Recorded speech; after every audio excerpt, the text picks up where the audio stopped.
Right. So first topic is Subansiri Lower Hydroelectric Project.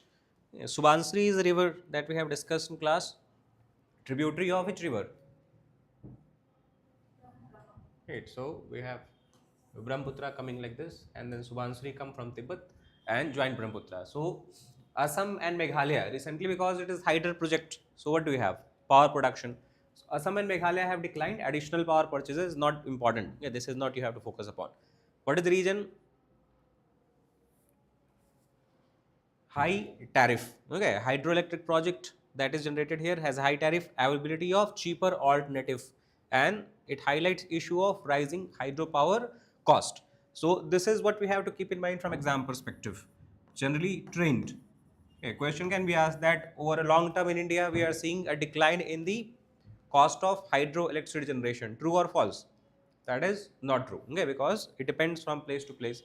Like in this case, what we are seeing, rising cost of hydropower. So that is what we have to understand. The cost of hydropower is rising.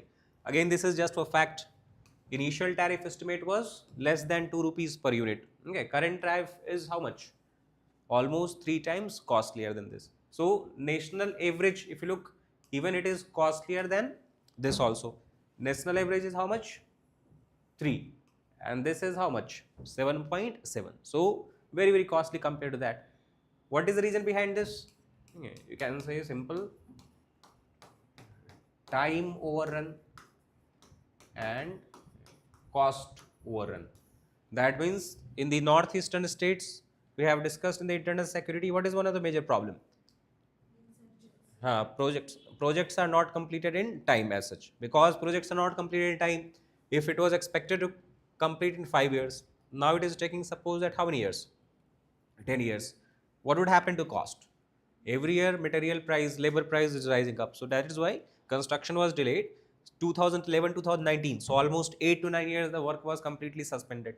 So that's the reason why we have the higher tariff. Reduced demand from state also, plus there is a concern about financial viability. So that's the overall reason why we are discussing about it. Now from prelims perspective, geography we have to keep in mind. So about Subansiri Lower Hydro Project. If you look, when was it approved? 2003. Okay, what kind of project it is? Run of the river project. So run of the river project means you do not store water for, you can say, no storage. No storage of water for long duration. Rather, what do we have? Diversion of water. Okay, many times we have discussed in current affair class, same thing. We have diversion. So water is diverted, and the location already discussed, it is Subansiri river. Border is Assam, Arunachal Pradesh. That's where river is joining basically. Capacity wise, how much capacity it has? 2000 megawatt of capacity. That is the basic things, facts we can keep in mind. Now project status, again total units are 8, 250 megawatt of each. Operational units are 3. And still we can understand project was expected to complete in 2015. And what year we are in? 2026. So still we can say that not all the units have been completed. Out of 8 only, how many units are operational? 3 units. That is what we are talking about, time overrun and cost overrun. So that's why cost escalated, commissioning timeline has increased overall. Now if you look at the infrastructure and significance, what kind of dam it is? Again, not very important, but just, okay, several types of dam we have in India. This is which kind of dam? Concrete gravity. Concrete means the material that is used to construct the dam. Gravity means how is water flowing? Under the influence of gravity itself, right? So you have created a dam infrastructure like here, and water is stored. And at the bottom of this dam, what do we have? Gates. So when you open the gates under the influence of gravity, what would you see? Water flowing outward. So that's what we mean by concrete gravity dam. Height is 116 meter, largest dam in northeast India. This is again very important fact from exam perspective. Which is the highest dam in the northeastern India? They can give you some other names. Which is the highest dam? Subansiri, right? The project. Importance, what is the importance? Any dam, what is the role of dam? Or why do we construct dam? The biggest reason is to control floods. Like we have discussed in the Chotanagpur Plateau, which project you have? Damodar Valley Corporation project. So we have series of dams. Why we have constructed those dams? What was the prime purpose? Controlling the flood, because Damodar was referred as what? Sorrow of Bengal. So same thing here. Subansiri, during the monsoon time, the water volume increases very high, becomes very high, and that's why what you do, control flood by constructing dam. But when you are constructing dam anyway, what we can do alternatively? Produce hydroelectricity, right? So energy security also would be kind of we can say covered there itself. Plus overall water management. What water management? If you are storing water in a dam, that means you can regulate its flow. So in dry season, what you can do? Supply water to the people in that area, either for household activities or for which activities? Agricultural activity. Because which area this river is in? Which kind of area? Regional divisions of plain we have studied. So Rajasthan, Punjab, Haryana, Gangetic plain, and lastly what we had? Assam plain. So in Assam plain, agriculture is this agriculture is one of the major economic activity. So there also this dam can play important role.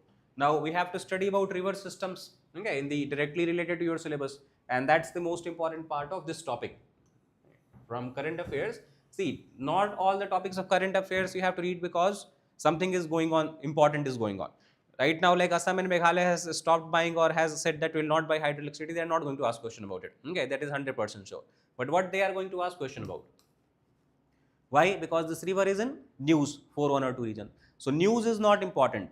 What is the part of news that is directly related to your syllabus? Right. So now you know that Subansiri is in news. Brahmaputra has 10 tributaries. Okay, we have studied in class. So you do not have to focus on all 10 tributaries equally. You know that these river are news in past couple of years. So prepare that in more detail. So where does it originate from?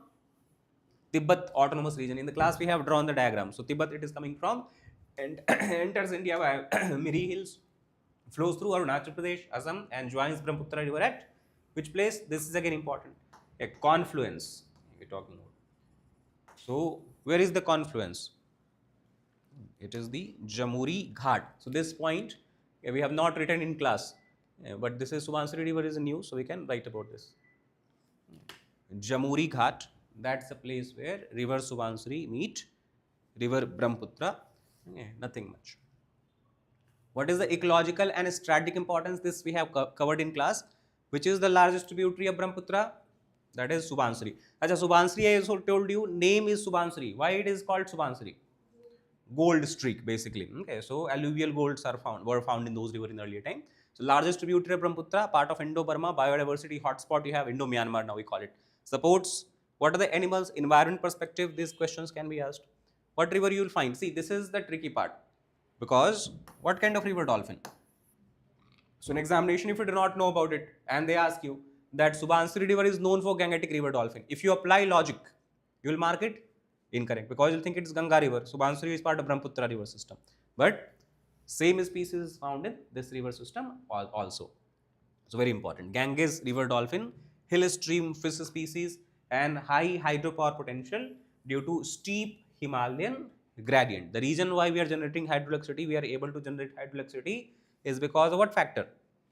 Gradient is very steep. Out of all the 3 major Himalayan rivers, I told you Brahmaputra has the steepest gradient. Why? Because it is flowing at a height of 3000 meters and within few kilometers it enters into the plain area. So that's why this similar kind of importance we have here. So that's about the first topic.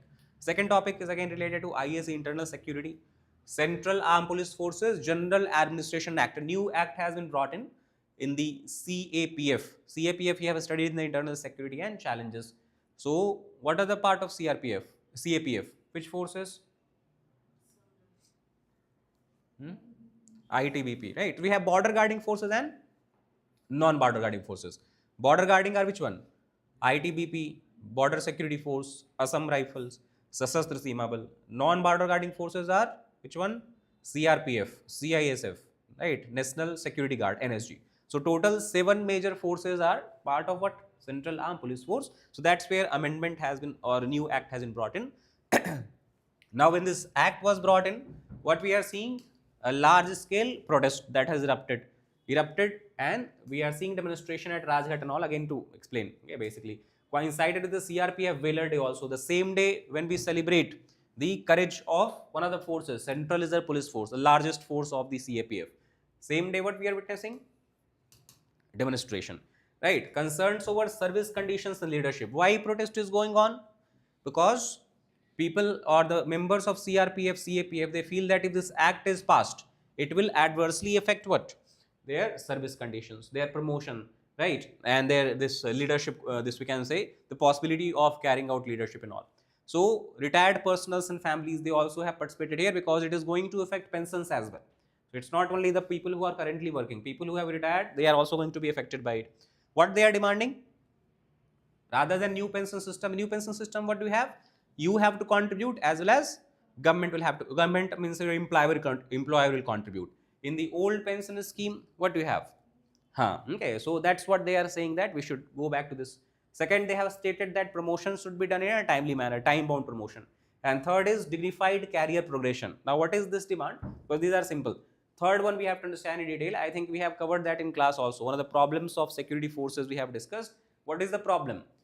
They are facing glass ceiling. They are not able to get promoted to a higher ranks as such. So that is the thing. Same thing we have discussed. BSF, CRPS, CSF, all this.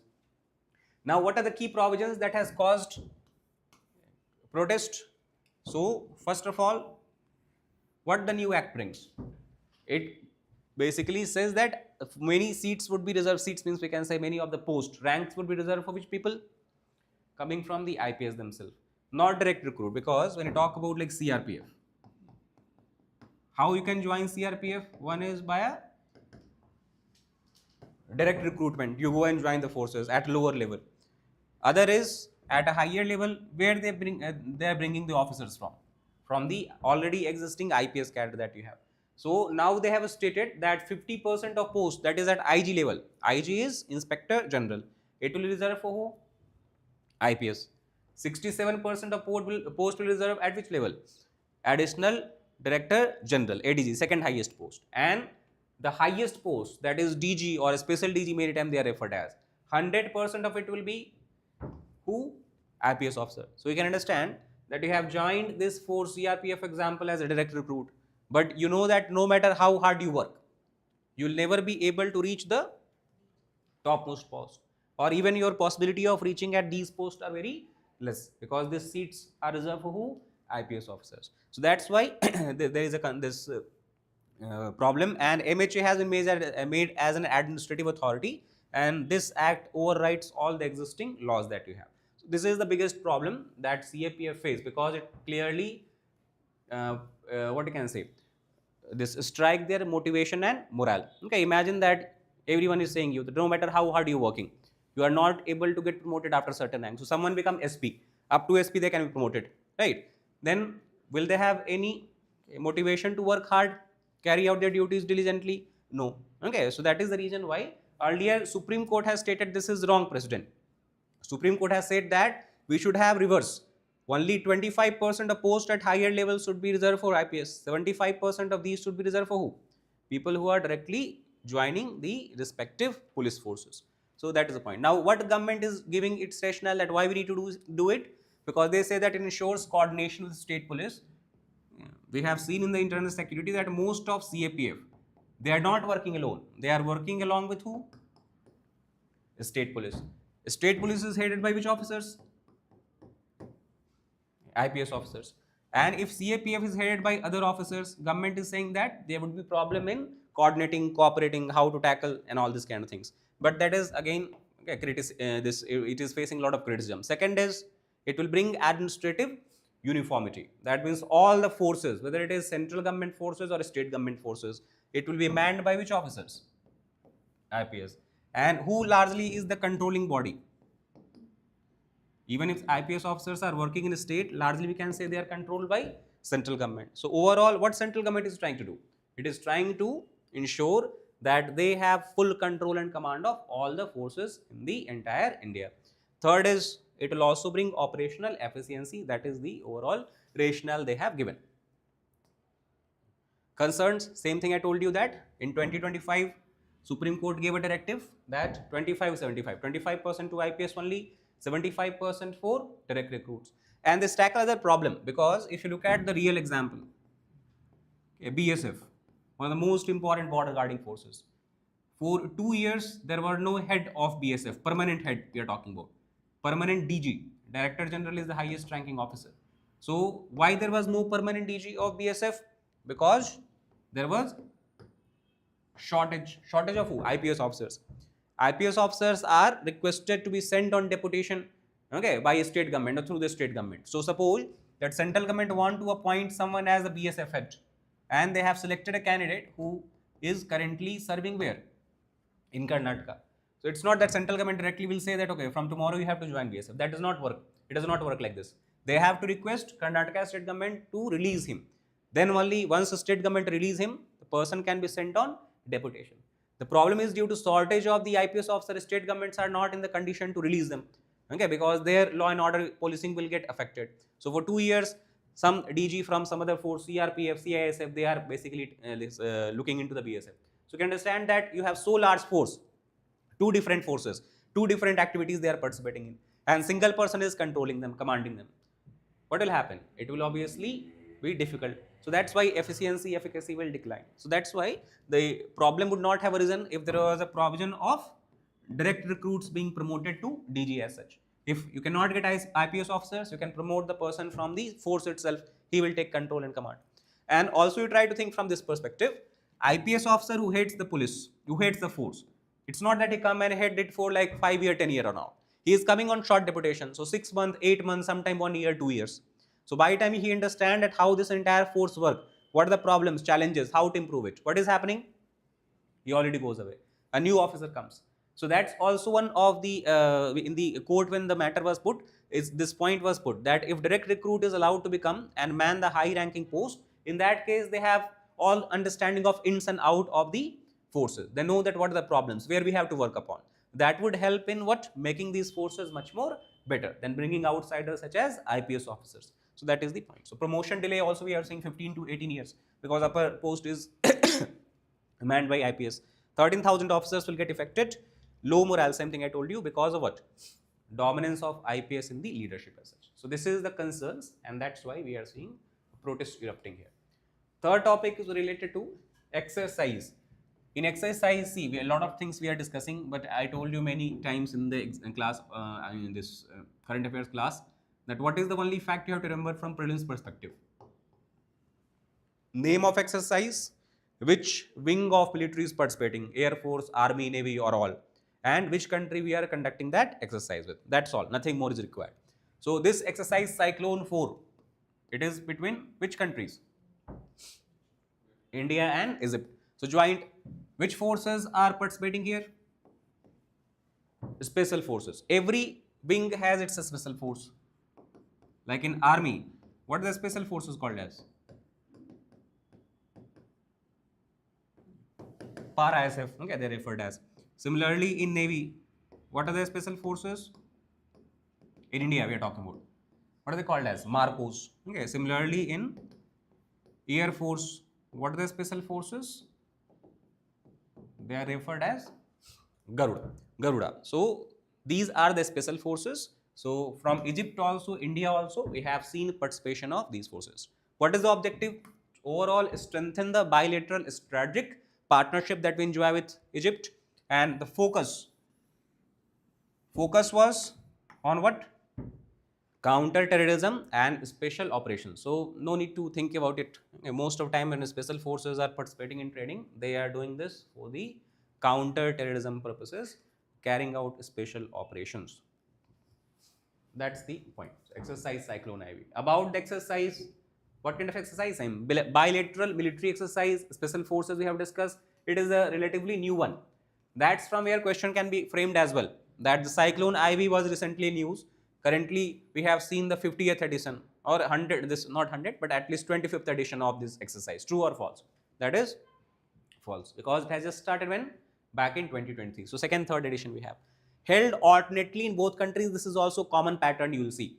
If you have to guess, you can guess like that most of the exercises that we conduct with countries, one year it will be held in India, next year it will be held where? In the other countries. Again, next year in India as such. So that is the point. Enhances overall military cooperation and trust. Nothing much. Location this year, where it was held? The recently held exercise Cyclone 4 was held where 4 cities they can give you. What is the correct option? Anshas. Okay, Anshas in Egypt. That's where the exercise was held. Between what date to what date?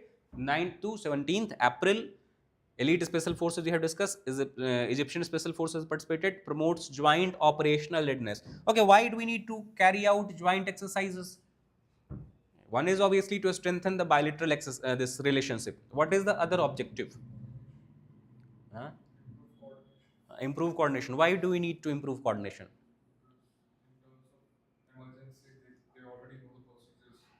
So basically, the security forces are like, suppose a flight has been moving from India to Egypt or somewhere else.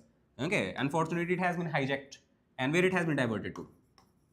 Egypt. So in that case, there might be a chance of carrying out joint operation. So how you can successfully carry out such operations? If you already are familiar with the working of each other's special forces. So that's where when you have to carry out joint operation. Or between India and Egypt, you have Arabian Sea. Many time trading is taking place. From Egypt to India, something is coming. From India to Egypt, something is going. If suppose the ship is being hijacked by pirates, okay, again what you need? Both countries would have to launch a joint operation. So in the case of such operations, if you are aware about each other's working, it becomes easier. So focus is on joint planning and interoperability, exchange of best practices, because what you are doing? You're not only understanding each other, you also are trying to learn, right, best practices from each other as such, so that you can incorporate. Like for example, before, nowadays it is not going on, but before, India and China also used to conduct bilateral exercises. So you have many time when Chinese soldiers teach martial arts to Indians, Indians were teaching them what? Yoga, all these kind of things. So that is the best practices, advanced tactics, techniques, procedure and all. Now, because this exercise focus upon counter terrorism, where we are facing the highest incidences of terrorism in urban area, no matter whichever country you look at. That's why this exercise also has focused on counter terrorism in which area? Urban areas, special operations, and also because Egypt has largely which kind of landscape? Desert landscape. India also has in western sector which kind of landscape? Desert landscape. So because of that commonality, special operations and desert warfare also we have seen. Okay, one other you have this with Egypt, we are trying to strengthen our relationship. Okay, so you have like Nile Ganga cooperation, that is other avenue. Why Nile Ganga cooperation? Because Nile is the most important river of, right? Ganga is very important river, longest river we can say from the other perspective. Nile is the longest river of Egypt, of the entire world also. Ganga is the longest river of India, very important. So Nile Ganga cooperation. So linked to overall India-Egypt strategic partnership. In 2023, India and Egypt signed a strategic partnership, and I think 2023 or 2, India also invited the president of Egypt, Abdel Fattah al-Sisi, as what? Chief guest of, when we invite? Republic Day. So chief guest of Republic Day. So India-Egypt strategic partnership enhances counter-terrorism cooperation, strengthen regional security. This is not the only exercise that we conduct with Egypt.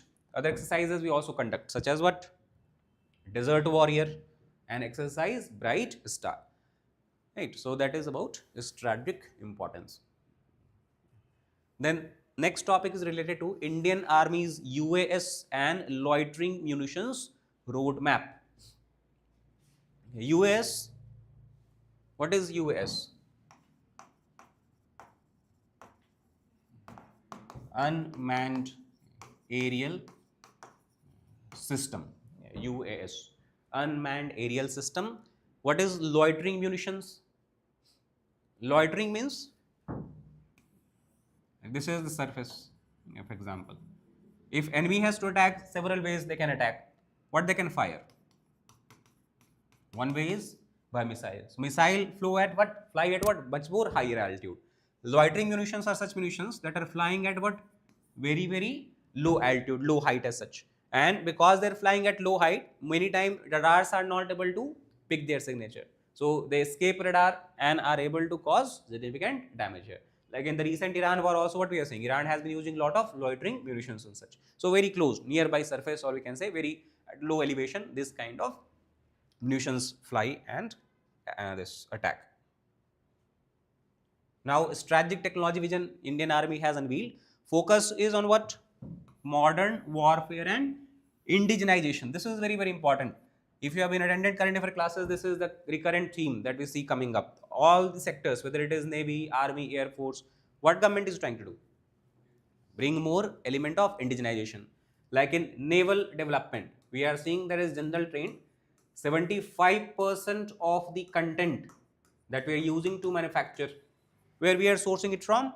Domestic. Earlier it was maybe 10%, 20%, 30%. 70-80% of our content was coming from where? Other countries. Not only 10-20, in early days, most of the naval warships, whether it is submarine, whether it is this, what do you have, aircraft carriers even, or frigates, whatever you have, we directly used to import ready-made. Okay, so nothing was done actually in India. Now that situation is changing. And that's why you would see that India's defense export, what is the general trend? Increasing or decreasing? General trend? Increasing. Like if you go back in 2010-11, that time you have less than 200-300 crores of export. Nowadays we are having more than 10 to 15,000 crores of export as such. So that has been possible because of focus on what? Indigenization. Okay, that's when you are producing something. Like if we talk about the key items that has a lot of interest, the major one is what?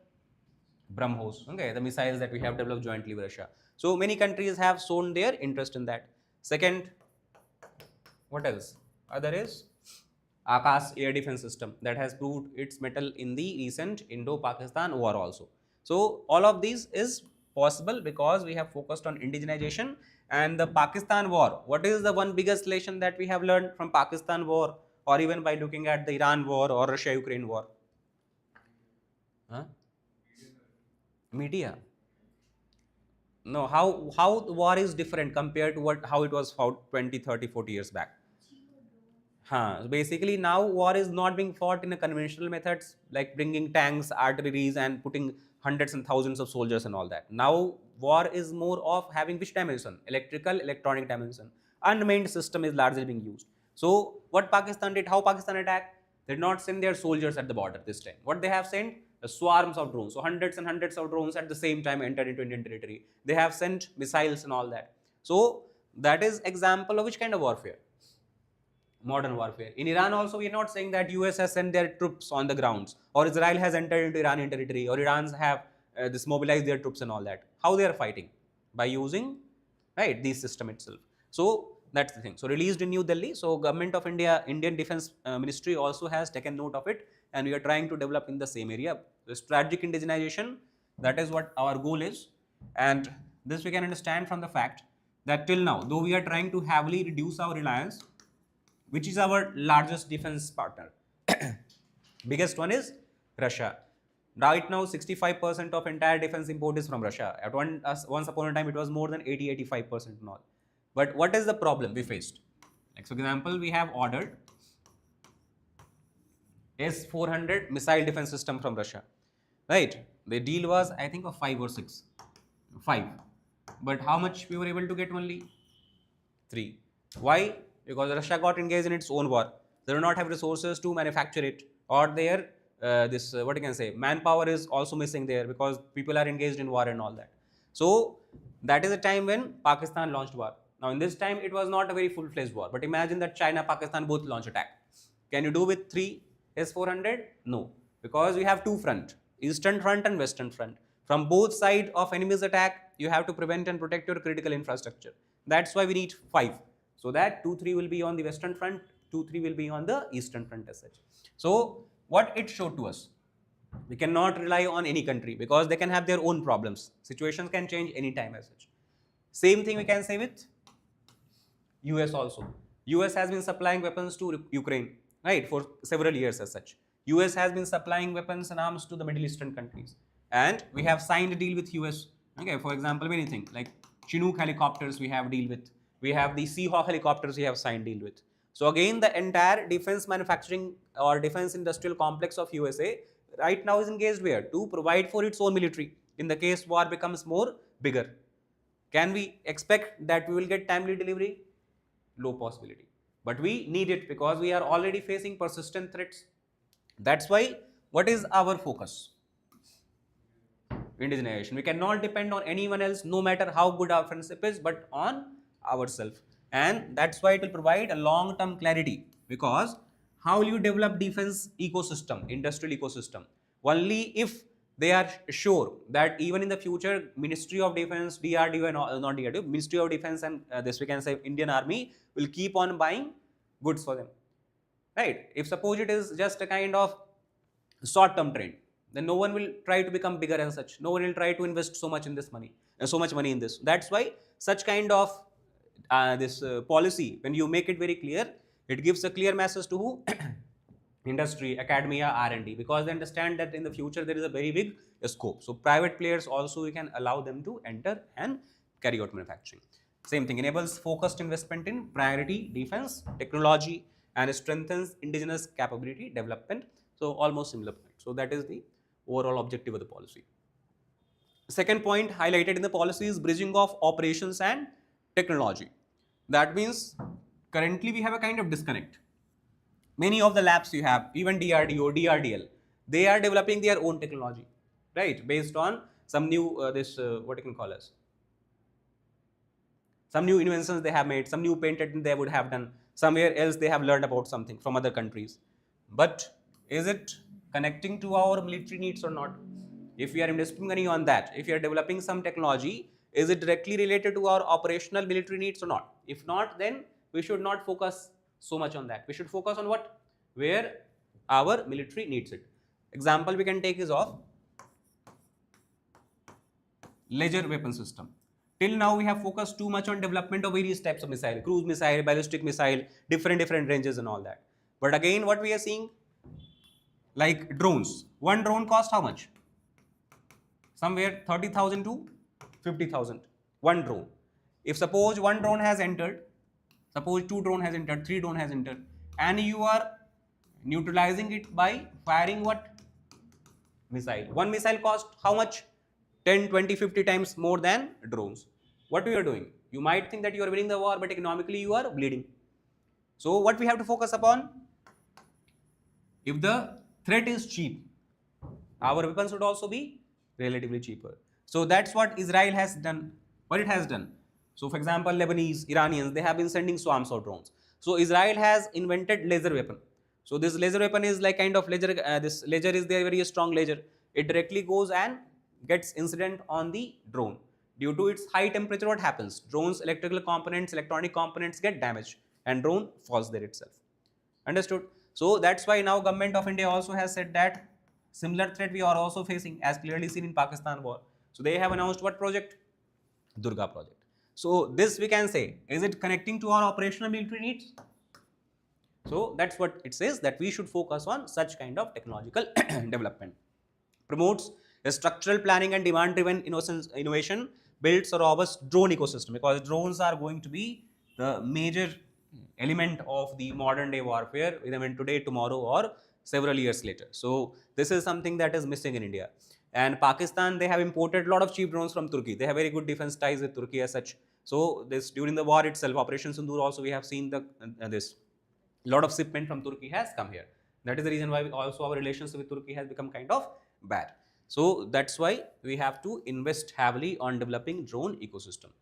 Based on lessons from global conflicts, emphasis on mass deployment of drones, same thing, focus on precision targeting and tactical flexibility. What is precision targeting? Laser weapon system that we have discussed. Includes unmanned aerial systems, and we have discussed loitering munitions and such. So that's the point. Same, self-reliance, Atmanirbharta. And this is not this trained only in India. Like I think yesterday there was a news. News is coming from Canada. Canada till now has been heavily reliant on which country for defense needs? USA. If you look at the defense spending of Canada, 70% of its defense spending is going to who? United States of America. But now we can see politics has changed. When Trump came into power, he began to call Canada as the 51st state. He began to refer the previous Prime Minister Justin Trudeau as Governor Trudeau.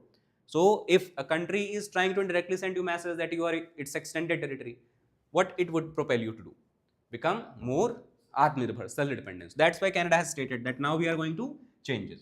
We will also focus on what? Self-reliance, indigenization. So everywhere across the world, we are seeing a general trend has emerged where the import dependency is begin to decline.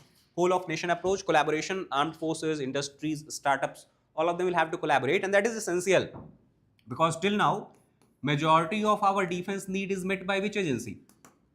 New development we are talking about, DRDO and its various labs that you have. But it is first of all government control, lot of bureaucratic red tapeism and all that you have. So if you want to create scale, you cannot create a scale through only DRDO. You have to bring private players. You have to engage who?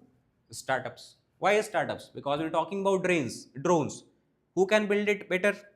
Startups can build it. Okay, they can bring innovation. They can try to reduce the cost, make it much more cheaper and all that. So that is the point we are trying to do. Resilient defense manufacturing ecosystem, and same thing. What is the overall goal or objective?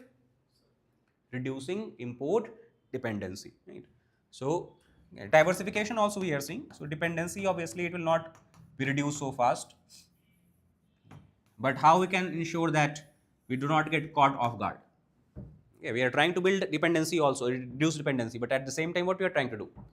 Diversify our import. So from 80% from Russia, now we have reduced to 65%. Which other country has emerged as a major defense supplier to India? No, France. Yeah, France. Then which country? US. Then what do we have?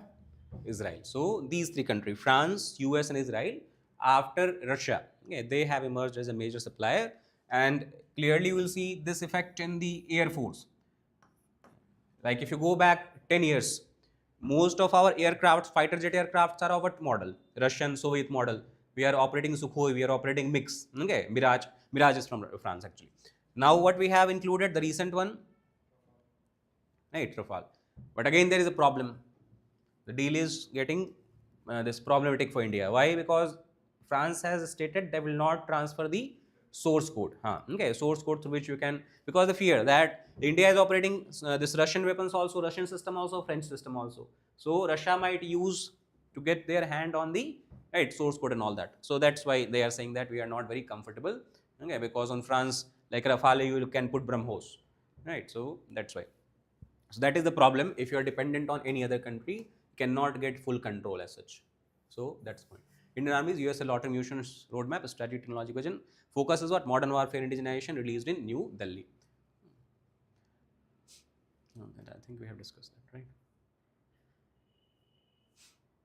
Right. Now, if you look at some of the questions, questions. What is the question?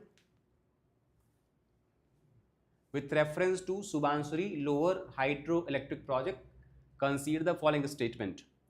Right, so go through them. What is the correct statement?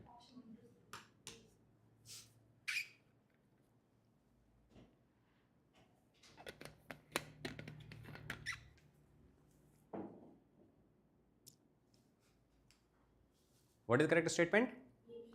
Right, where does Subansuri river originate?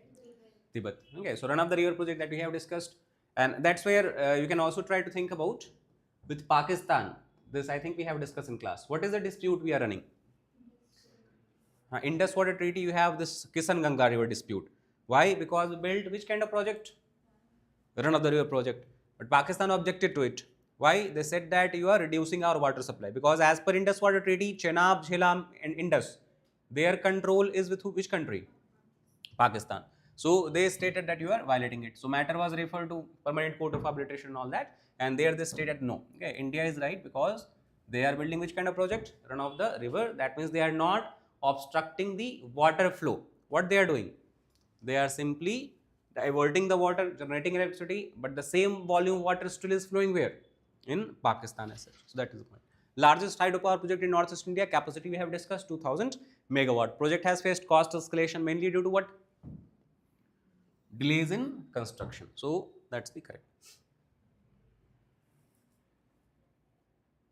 Then with reference to exercise Cyclone Ivy, okay, 4 basically. What is the consider the following statement? Right. So what is the correct option? It is bilateral military exercise between India and Egypt, conducted annually and hosted only in India. True or false? False. Focuses on enhancing interoperability in special operations. True or false? True. Includes training in desert warfare and counter-terrorism operations. Okay, so that is also true. And then with reference to Indian Army's recently released technology roadmap on Manned aerial system and loitering munitions, consider the following statement.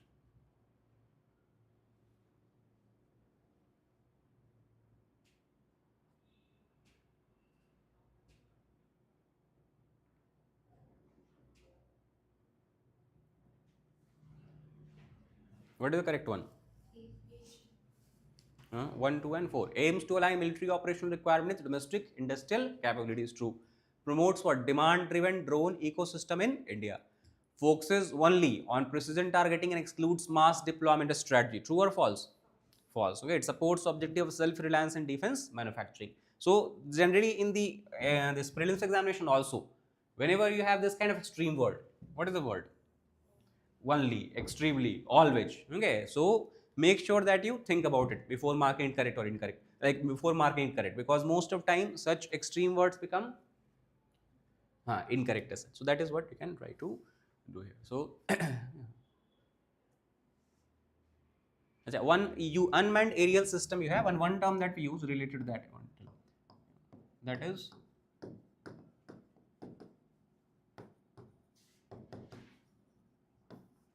what is the term? UAV, unmanned aerial vehicles. So are the same or different? Okay, part of US we can say, unmanned aerial vehicles. What is the common name for UAVs? Drone. One of the drone, now we are talking about India and US.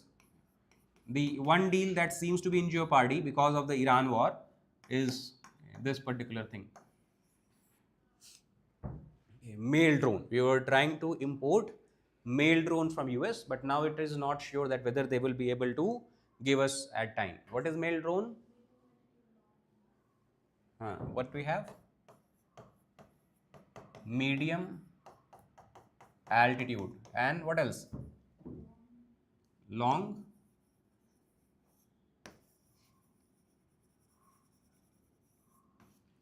endurance. So what does it tell you? What kind of drone it is? One that flies in medium altitude. And what is long endurance? It can stay in the air for long duration.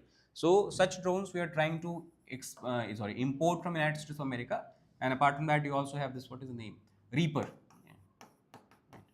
One of the most successful drone of US was Reaper. So why I am telling you all this? Because again, this kind of terminologies are seen frequently in news, and UPSC has this habit of asking question directly based on definition concept itself. They can give you mail drone. What does mail drone refer to? 3-4 options can be there. Okay, so they can keep on changing medium. Okay, something that you have. So that's why make sure that in the munitions or loitering munitions that we are talking about, or many such things are there. In the case of Iran, like when reading through the Iran war, going through Iran war, what you should focus upon? What is relevant from exam perspective? If you take about Iran war, how do you prepare for UPSC prelims perspective? If I ask you, Iran war is continuously going on. Geography, that is the first one. And there you have, see, if you go through PYQs, there is a very famous saying in English that this necessity is mother of invention, right? The same thing I can say, that UPSC PYQs is mother of next year questions, okay, or upcoming this we can say prelims examination. And this is a common trend. 2021, which country was in news? Afghanistan. Why? Because you had Taliban basically captured power there. What is the question they ask next year? They give a list of countries and ask which of these countries have border with Afghanistan. 2022-3, which country was in news? Ukraine. What is the question they asked in 2024 prelims? Countries that share border with Ukraine. They have list of 5 countries which do have border, which do not have border. Before also, IAS 2014, where it is coming up? Iraq, Syria, all these regions. These countries are located along with sea. What is the question they are asking? 4 countries are given. Which of the countries do have border with Mediterranean? And next year again they ask same exact countries as option. What they are asking? Which of countries do not have border?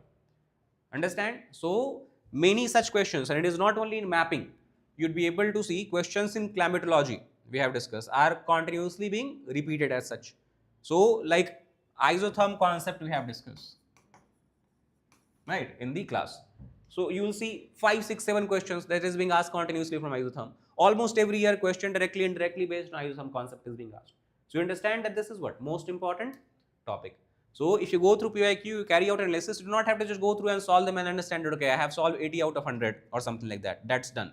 You have to focus on understanding what kind of topic UPSC is focused upon, giving preference to, and then you can prepare a list of 20, 30 such topics.